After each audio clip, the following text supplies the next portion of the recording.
The battlefields of the future will be more dangerous than ever. In the 21st century, there will be threats to our freedom and security like never before. But will we be ready? Battles will be fought on land and sea, but they will not be won without supremacy in the air. Enter the incredible world of 21st century combat.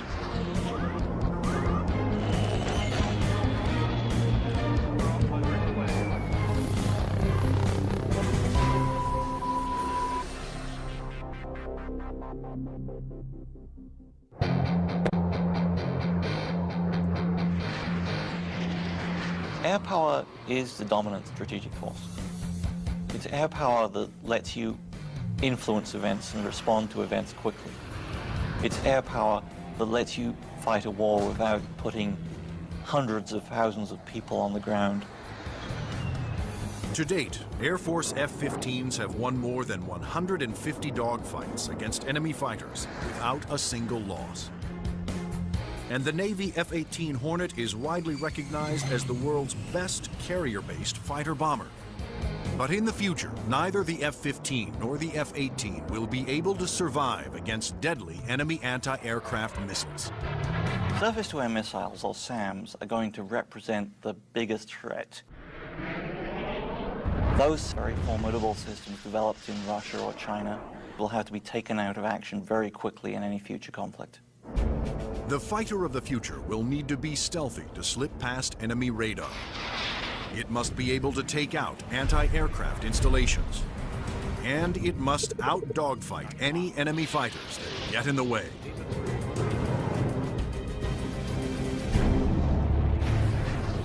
That future fighter is already here. The F-22 Raptor, the air dominance fighter of the 21st century. Developed by Lockheed Martin, this advanced tactical fighter has been designed to be the first plane to cross enemy lines, clearing the way for all other forces.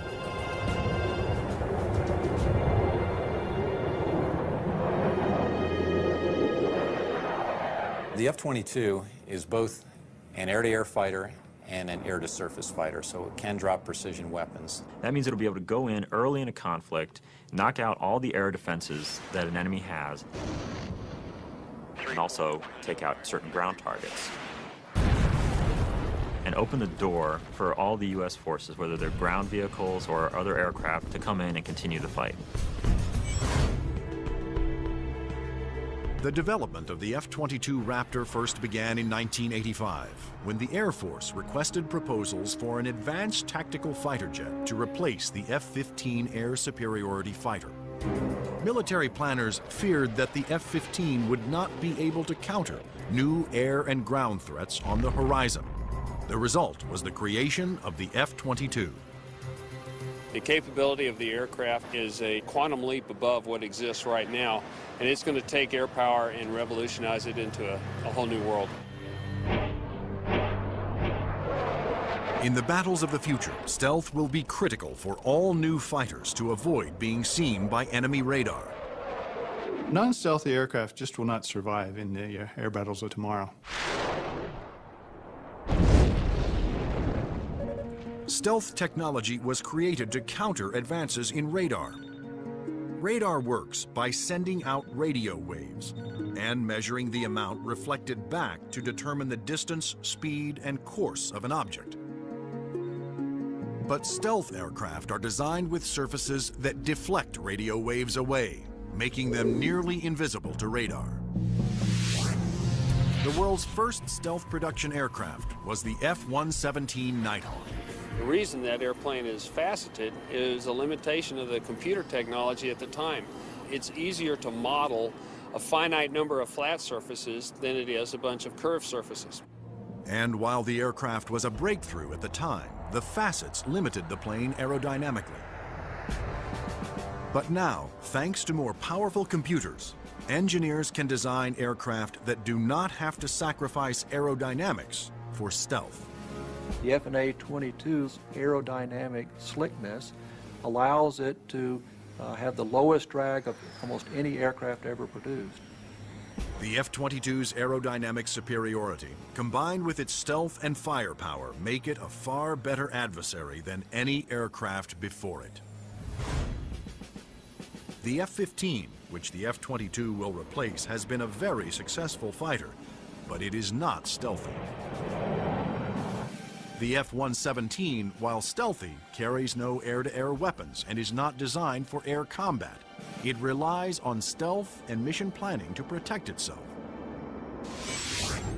But the F-22, on the other hand, is not only stealthy, but comes with a full complement of air-to-air and air-to-ground weapons. The primary armament is in weapons bays underneath the airplane, where we carry 6 medium-range radar-guided missiles. By carrying the weapons internally, it preserves the stealthy shape of the plane. For closer infighting, the F-22 has short-range missiles and guns. Behind these two doors right here is the side weapons bay. This is where we carry a heat-seeking missile.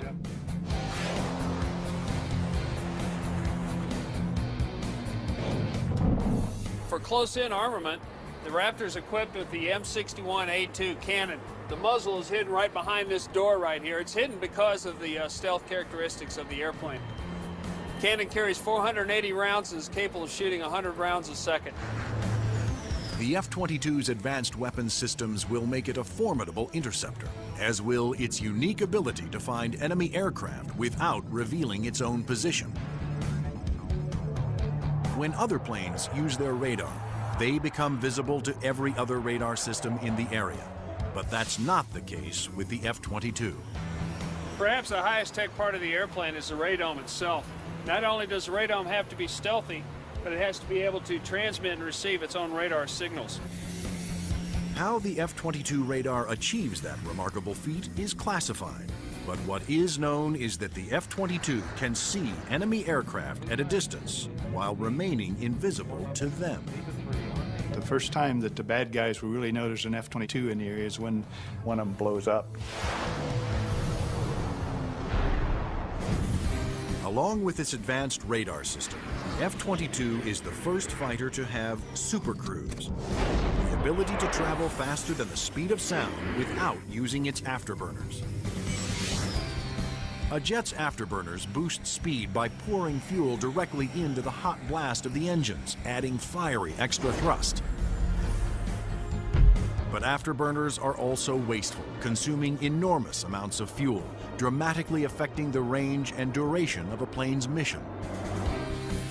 But the F-22 doesn't have that problem. Without using afterburners, it can supercruise at an incredible 1.5 times the speed of sound, over 1,000 miles per hour. This is all about our pilots being able to go fast, minimize the amount of time they are exposed to any threat, do the mission that we've sent them to do, turn around and come home safely. The F-22 is presently the only fighter in the world with supercruise, but it wouldn't be possible without a very unique set of engines. The goals for Pratt & Whitney were to provide a transformational engine that the Air Force needed, one that was stealthy, maintainable, and fast. The F-119 PW-100 was developed by Pratt & Whitney after years of research. It sets the new standard for jet engines. Along with its incredible supersonic ability, the F-119 incorporates thrust vectoring. Here we are at the rear end of an F-A-22 Raptor. First thing you'll notice are the nozzles for the F-119 engines. In flight, during a maneuvering dogfight, they actually move up and down and vector the thrust of the engine to provide maneuverability. It helps us turn inside any foe, maneuver at low or high speeds to outmaneuver another airplane or potentially an enemy weapon that's headed towards us. The F-22's stealth, supercruise, and vector thrusting are impressive breakthroughs, but its most outstanding feature may be its ability to nearly fly itself through advanced computerized controls. It relieves the pilot of all the duties, gives the pilot total freedom to just look out engaged in the combat scenario. In addition to monitoring its own performance, the F-22 constantly gathers data on other aircraft in the combat area and presents the most important information to the pilot. We're going to have information passed to us from either unmanned vehicles or from off-board sensors so that we can integrate data and use that information for targeting. And it's the way that we are driving our forces in warfare. We are much more integrated with both other services and with other platforms, and the F-22 fits right into that concept. The F-22 Raptor's total package of avionics, stealth, supercruise, and thrust vectoring make it the most technologically advanced fighter today. I've never been in an airplane that accelerates as fast, that's as agile, the ability to turn very sharply, and it just brings a great combination of the speed, the stealth, and the avionics to the fight that nobody else is going to be able to touch. But there will be future competitors, like the Russian Sukhoi 37, which features thrust vectoring and a radical forward swept-wing design. And the fifth-generation MiG, the 1.22, which some have nicknamed the F-22ski. The Russians are still very active aircraft developers. They've got a variety of technologies that they're continuing to improve upon and that can be made available to our future enemies. And so that's why we have to stay on top of the technology that we are developing and make sure that it is able to take out anything that other countries develop. When you look at the adoption by China of the Su-27 and the fact that it'll probably be modernized and improved, that brings up the need for more advanced fighter aircraft in the US. And that's one of the main reasons, I think, why the Air Force is so insistent on the need to have the F-22. In addition to Russia, other U.S. allies are producing advanced interceptors for export that are superior to the F-15, such as Sweden's JAS-39 Gripen and France's new Rafale. Germany, Italy, and the UK have joined forces to create a Eurofighter, the Typhoon. If these planes fall into unfriendly hands, the U.S. Air Force will need the F-22 to maintain their advantage.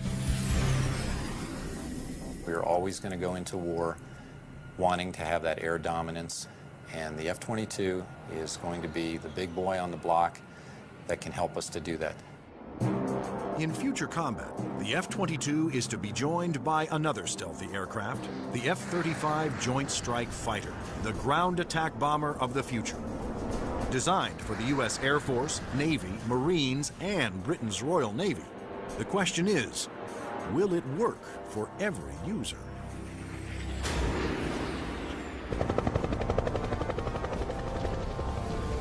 The rules of war have changed. Brute force has given way to high tech, and conventional weapons of the past will no longer be effective. In future battles, the F-22 will be the first fighter to cross enemy lines, surgically removing air and ground targets.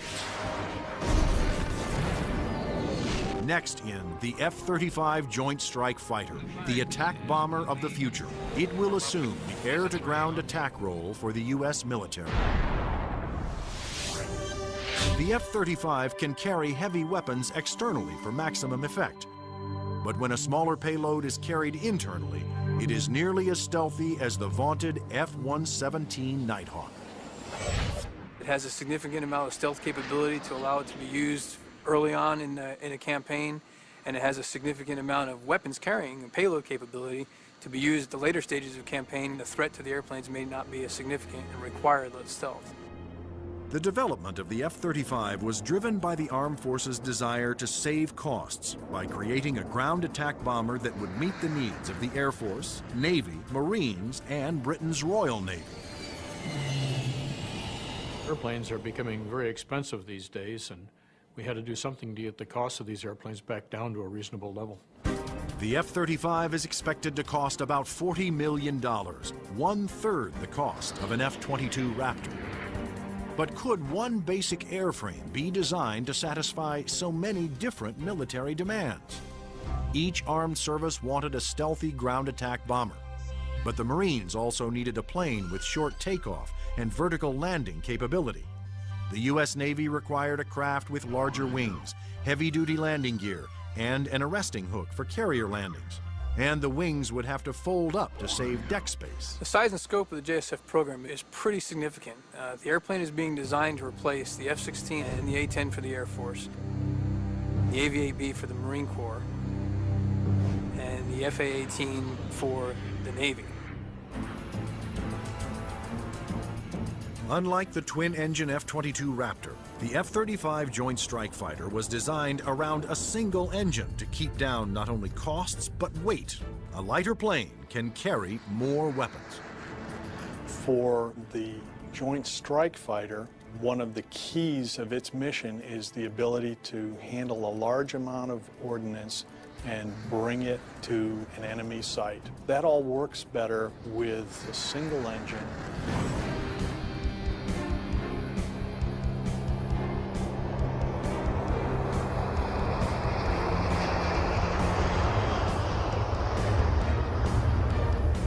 The Air Force version of the Joint Strike Fighter, the F-35A, made its first flight attempt on October 24, 2000.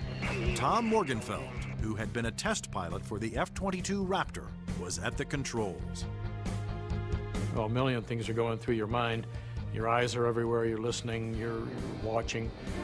Your senses are tuned to an incredible level because you're sensing and feeling the airplane for the very first time. It flies wonderfully. It's definitely a pilot's airplane. The Air Force testing went smoothly. Next, a Navy version was built with heavy-duty landing gear and wider wings for the slow speeds needed to land on carriers. Navy test pilots flew touch and goes, demonstrating the F-35's ability to land within the space of a carrier's flight deck. But the most difficult challenge still lay ahead for the F-35 program. The Marine Corps needed a version that could perform short takeoffs and vertical landings, STOVL for short. The STOVL capability is extremely important to the Marine Corps because the airplane can go just about anywhere that the rest of the forces can go. It's not limited to needing a large runway. It doesn't need a really big ship to operate off of. Engineers at Lockheed Martin, the designers of the F-35 Joint Strike Fighter, took a hard look at the AV-8B Harrier, the STOVL fighter that the new aircraft would have to improve upon. The Harrier is a great airplane if you look at the fact that it's basically 1960s technology.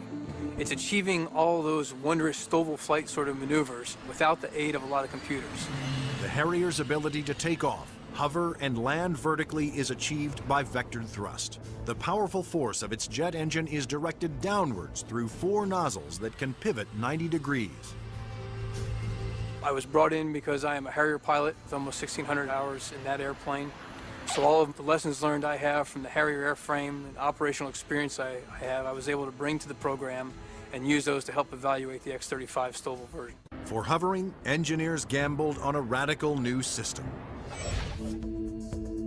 They planned to supplement the vectored thrust method by harnessing the jet engine to a drive shaft that would power a fan to blast air downward. In 1991, we unveiled this shaft-driven lift fan system to the technical world. Some actually said, "You gotta be kidding me. Are you guys serious?" The lift fan required doors to open behind the pilot on the top and bottom of the plane to draw in more air. The fan would blast air down mid-ship, while the jet nozzle in back swiveled, blowing its powerful exhaust down to create a balanced lift force. The shaft-driven lift fan system allows you to harness a lot more energy out of what the engine is producing. But harnessing a jet engine to a drive shaft proved to be extremely difficult. The mechanical energy we were dealing with in the shaft-driven lift fan system was very large. We had 28,000 horsepower being transmitted from the drive shaft from the main engine to the lift fan. And that's similar to the power going through a U.S. naval destroyer. The lift fan's ability to blend large amounts of cool air with the hot jet exhaust provided another important benefit. One of the things we learned in JSF was to combine the jet exhaust to get a lower combined temperature than the Harrier. This allowed us to avoid some of the problems with concrete where the concrete would actually burst and explode under the high temperature and high jet exhaust from the Harrier. At the Lockheed Martin test facility in Palmdale, California, the revolutionary lift fan system was put to the ultimate test, in the air. If the lift fan failed during hover, the plane would crash.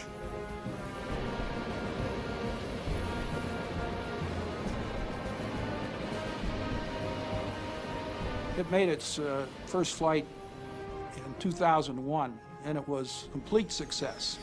And at that time, I didn't hear any more from the people who had been saying for years, this thing will never work. It worked. Now, all three versions of the F-35 for the Air Force, Navy, and Marines are being developed and further tested for mass production. The United States, Britain, and their allies are expected to order more than 4,000 Joint Strike Fighters, which will replace most American-built fighter bombers in use today. The handling qualities and performance are stunning. It really is a pilot's airplane. It sort of makes you feel like a little boy. You want to take it home and tuck it under the pillow with you at night. It's just a pilot's airplane. In future air conflicts, the F-22s will be used to establish air dominance. Then waves of stealthy F-35 Joint Strike Fighters will use their superior weapons-carrying abilities to attack other major ground targets. The Joint Strike Fighter is going to be the backbone airplane for hauling freight. It is going to be the muscle part of sustained forces. Commanders can also alter an F-35's mission in the air as situations change during the battle.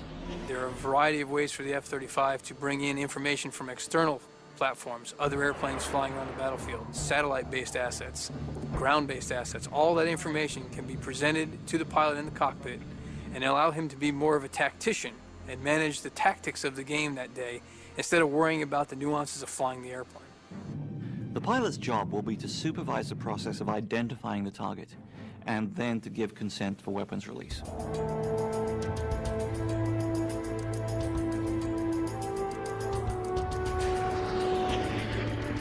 The Joint Strike Fighter will be able to carry a wide range of weapons, to include the heavier weapons such as the 2,000-pound bunker busters and 2,000-pound blast weapons.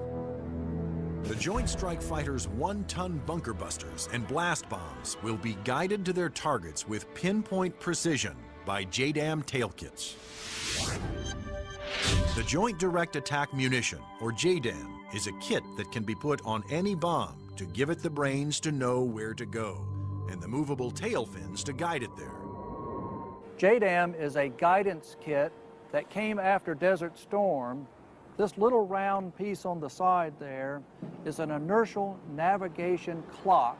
Now this clock, instead of measuring seconds, measures feet. If you take the unit and you tell it where it is right now electronically, and then you move it back a foot, or you move it up a foot, it measures every centimeter and every distance. The bomb knows the coordinates of where the airplane is, and it also knows the coordinates of where the target is. And when the weapon is released from the airplane, it simply flies from one set of coordinates to the other and does its thing when it gets there. Because a JDAM is directed by GPS, or Global Positioning Satellites, it can hit targets regardless of visibility. The way we use it is by employing it against targets that we cannot normally see visually, whether it is due to weather, smoke, haze, or just some sort of other thing that's obscuring the target.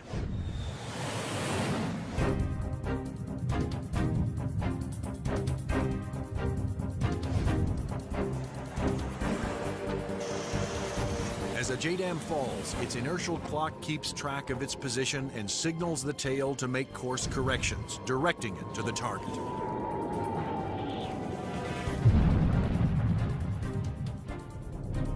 The accuracy of new weapons like JDAMs will reduce collateral damage. It also makes the F-35 an even more formidable weapon system. The new weapons such as JDAM really reduce the need for the number of sorties, and that reduces our risk because we're not exposed to enemy threats as often. The F-35's combination of advanced weapons, avionics, and stealth will help it ensure its success over the battlefields of the future. U.S. military planners wondered if these same features could be utilized in a helicopter. They wanted a stealth helicopter. But could it be done?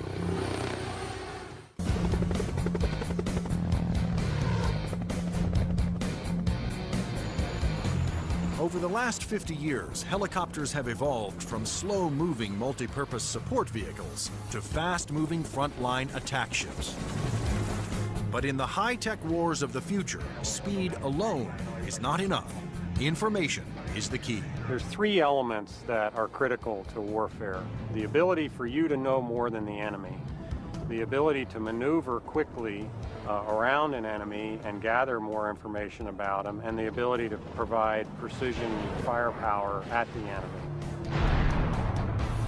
In future conflicts, after the F-22 Raptors and the F-35 Joint Strike Fighters have cleared the way, surveillance and attack helicopters will support ground troops as they move in to secure the area.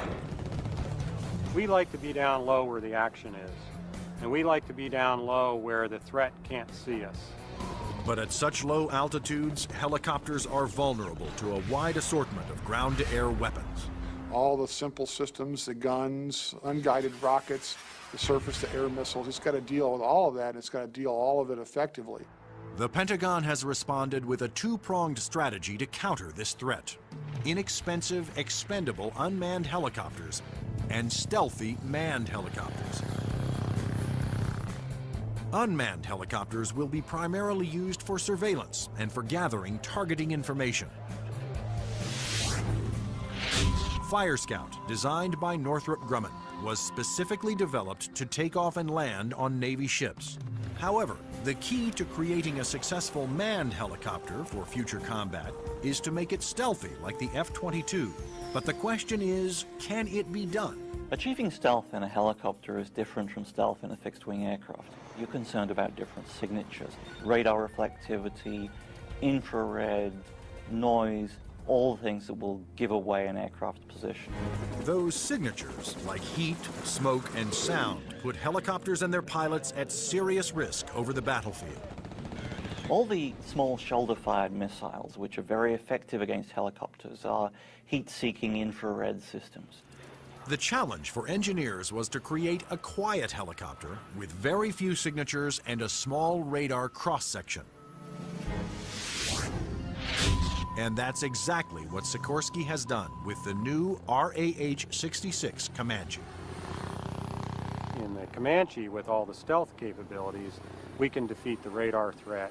We can defeat the guy with the shoulder-launched heat-seeking missile. And from the guy popping up in the tree, our agility defeats him. Our small size, our quiet acoustic signature defeats him.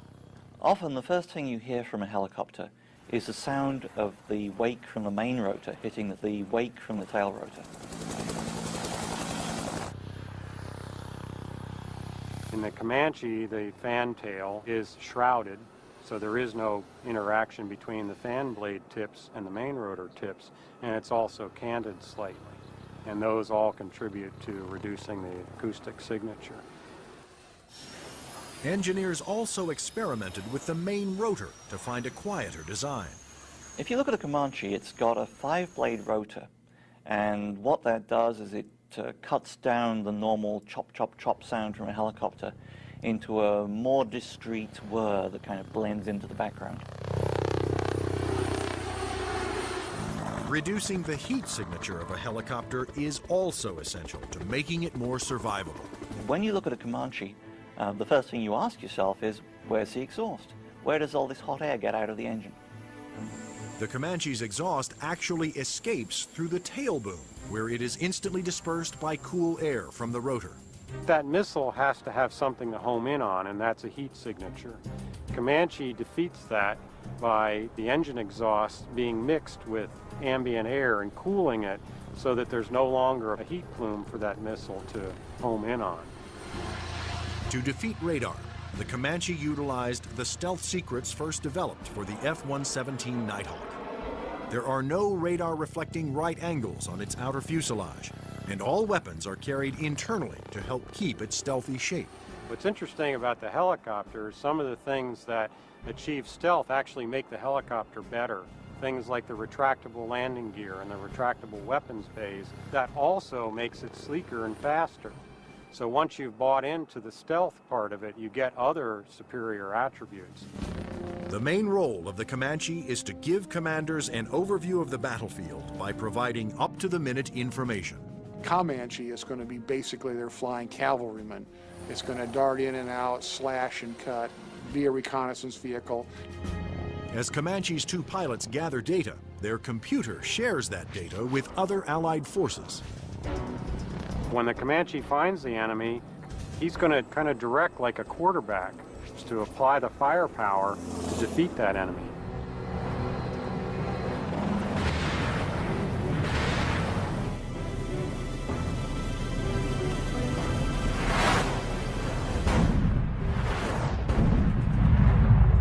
Engineering advances have also made the Comanche one of the easiest and most forgiving helicopters to fly.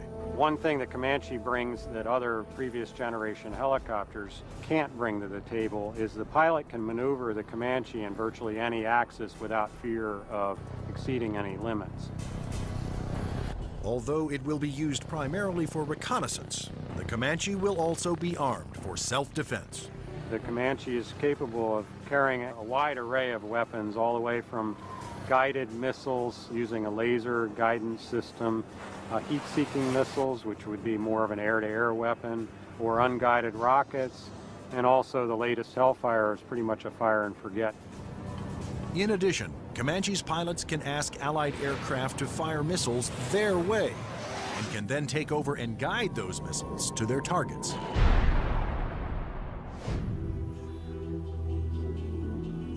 If the Comanche is hit, its computer system can often fix itself by reassigning vital functions to undamaged computer cards.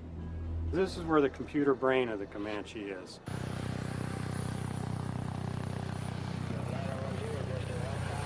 In support of its reconnaissance mission, Comanche can control as many as 5 unmanned aircraft. When the Comanche may be employed, it may have little vehicles that it launches out, so it has its own little eyes over the hill so it can see what's going on without putting itself at risk. In addition to launching its own unmanned air vehicles, Comanches may be aided on the battlefield by swarms of LOCAS, small intelligent missiles with their own computer brains.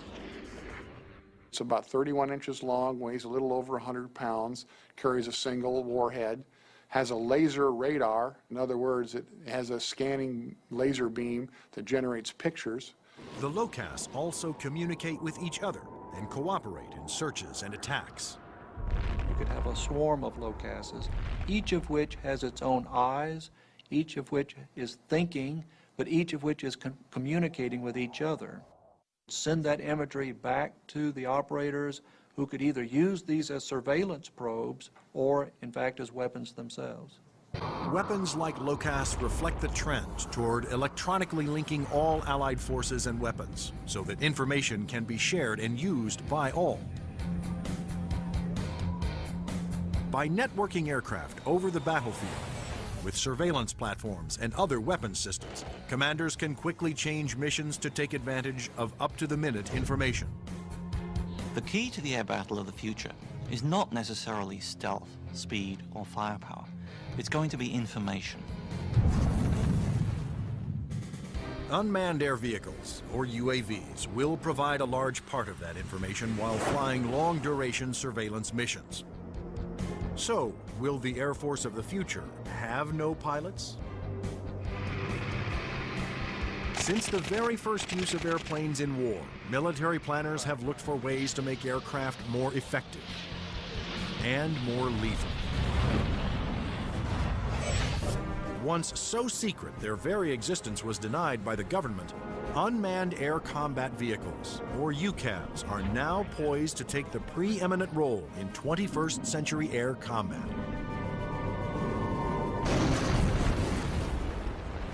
UAVs are certainly going to change air power in the 21st century. You can see it starting to happen today, but what we're looking at now is just the beginning, because there's going to be more of them, and they're going to be better. Unmanned aerial vehicles allow the military to do more with less, to put more aircraft into the air than you otherwise would be able to because of the limited number of pilots that you might have, or where it might be too risky.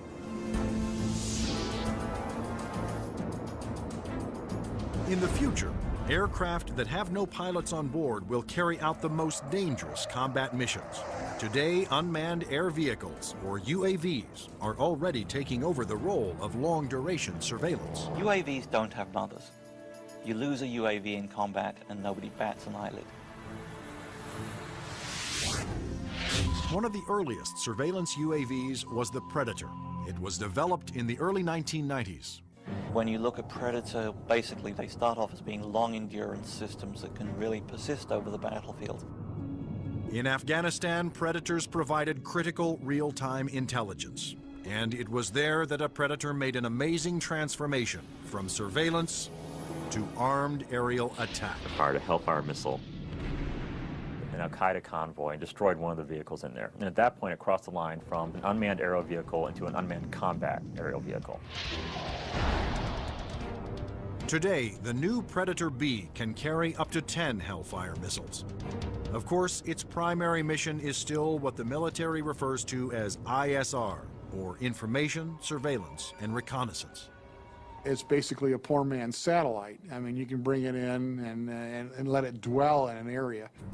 UAVs transmit important visual information to battlefield commanders via satellite or other data links. Once targets had been located, identified, and cataloged, these could be disseminated to other weapons or weapon systems. Reconnaissance UAVs have multiple ways of conducting surveillance. On clear days, they use specially stabilized optical lenses that can zoom to high magnification.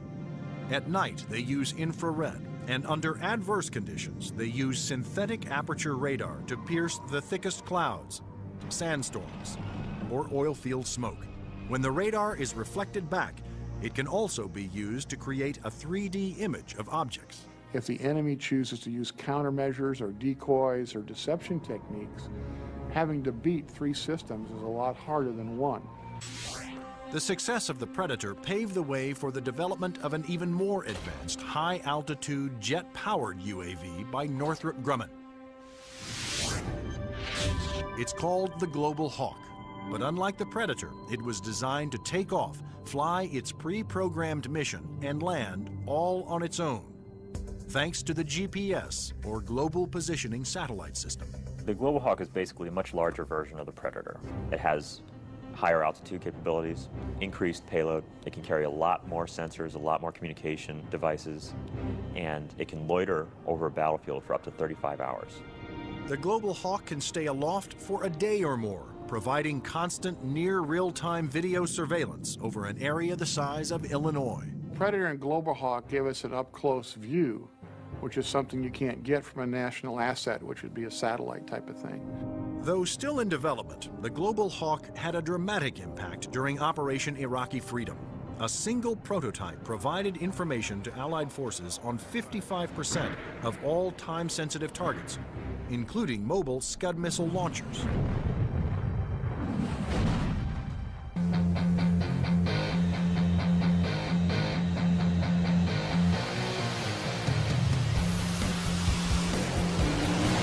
Like the Air Force, the Navy wanted its own autonomous UAVs. However, designing one to take off and land on an aircraft carrier was a tremendous challenge. But the engineers at Northrop Grumman were up for it. In the summer of 2000, they began working on the X-47 Pegasus. The hardest part of the Pegasus program was definitely the flight controls. Getting on and off an aircraft carrier, of course, is one of the toughest design problems for an aircraft. And doing this with a tailless vehicle like Pegasus certainly was the toughest problem we had. That problem was solved by using 6 innovative surfaces to make the plane climb, descend, and turn. This surface just rotates up the elevon, of course, both up and down, and then there's another inlay on the lower surface as well. The first flight of Pegasus, the demonstration was very, very successful. It lasted approximately 12 minutes. There was no human in the loop. But could Pegasus, without any human assistance, land within the tiny space between the arresting cables of an aircraft carrier? The engineers came up with an ingenious way to find out. And we actually glued a small paintball down onto the bottom of the hook so we could get a clear touchdown point. That was quite an achievement that we're very proud of. The Navy will use its stealthy UAVs to get targeting information for its guns, missiles, and fighter aircraft. The initial focus has been on information, surveillance, and reconnaissance to provide targeting information to the Navy's strike packages.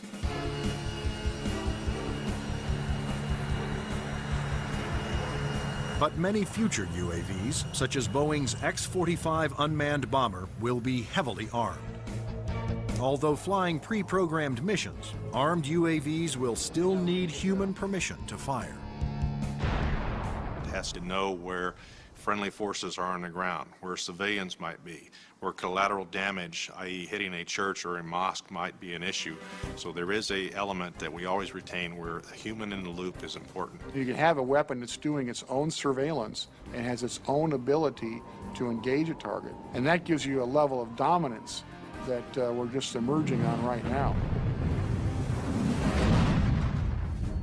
In the not-so-distant future, there will be even more radical aircraft and airborne weapons systems. Everything from electromagnetic pulse weapons to powerful airborne lasers to hypersonic aircraft that can fly to anywhere in the world in 2 hours or less. But how soon will these high-tech secrets become a reality?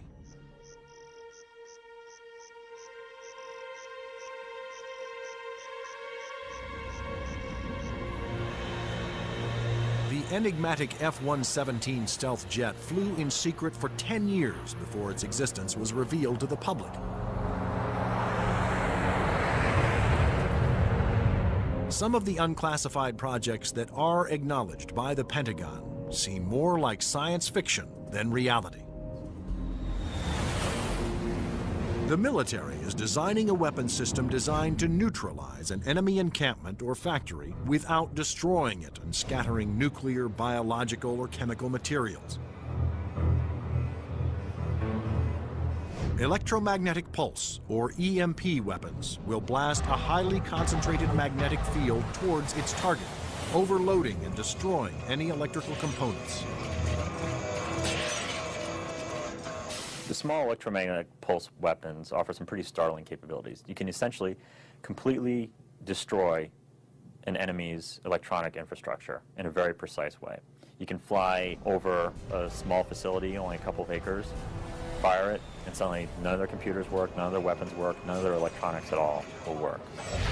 Researchers are also experimenting with an airborne chemical laser. An entire aircraft has been turned into a chemical energy plant that points that laser at a target and burns through missiles. This aircraft will fly at higher altitudes and will primarily be used for Scuds or for ballistic targets that would be fired from one country to another.